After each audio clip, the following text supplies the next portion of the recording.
Good morning, good afternoon, and good evening, my precious pack, and welcome back once more to World of Tanks, actually. And for those of you who may have been wondering where I was at for the past week, roughly, before just randomly popping back into Vega, I was taking care of the grind in World of Tanks to unlock the Renegade, and this was one of the first 5 matches I played in the tank. I have essentially a non-existent victory ratio with the vehicle. Despite that, I have been having consecutively good games, so think of it like this.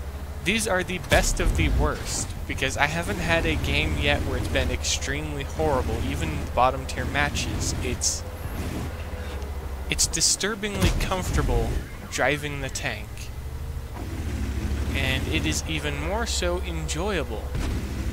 The gun, I've never had a tier 8 heavy tank with gun handling quite like this. Whether it was playing on the console, where I was getting all for free doing it that way, same way with this. The only tank that I could compare the gun to that I've played with on the PC is the Carnarvon Action 10. Yet again, another one I earned for free, but that thing is on a level all its own because of the turret, the armor. It's unnaturally comfortable, especially when you're sitting on a ridgeline.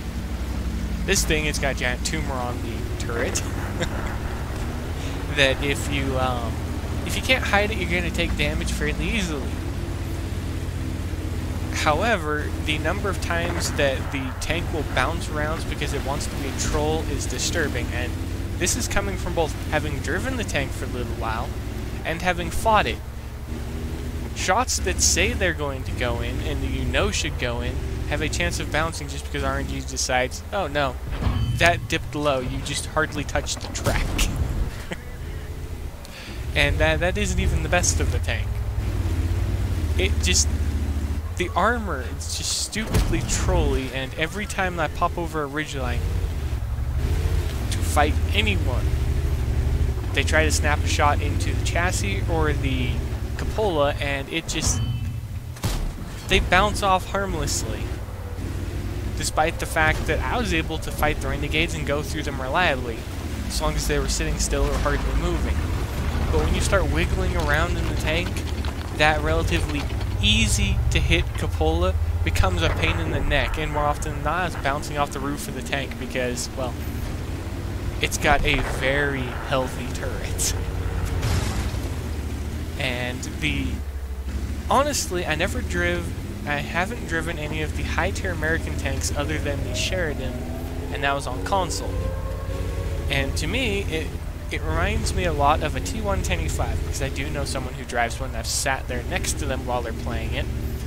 And it plays a lot like their T1 10E5, just it's got less armor, it has a higher top speed, and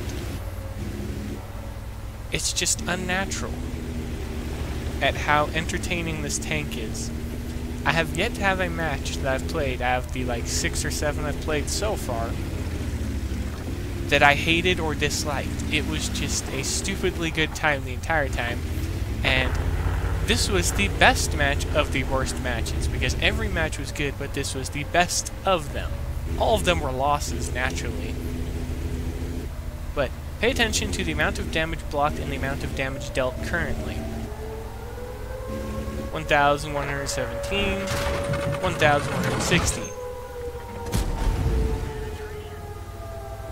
By the end of the match, well, the numbers combined are over 7,000 from this one location, and the team collapses extremely quickly, just giving it away.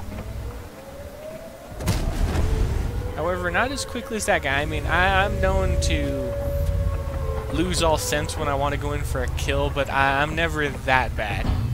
And that was just... I feel sorry for shooting the Emil because I also have the Emil in 1951. I mean, I love that tank to bits. And whenever I shoot one, it's like a part of me just dies. And mostly, I get to pick on the tier 7s because I'm here in the middle, and this is exactly what I'm doing. Now, they busted the gun. Despite the fact that they busted the gun, it still functions unnaturally well.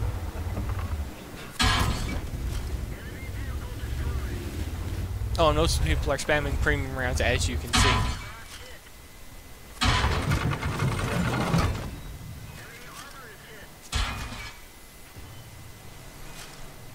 Only about 55 seconds left for this, and, well, there's not much else to talk about. The tank is just... If I could get a platoon with a close friend of this tank, or two, it would be unnatural the amount of stupid things we would be doing in them.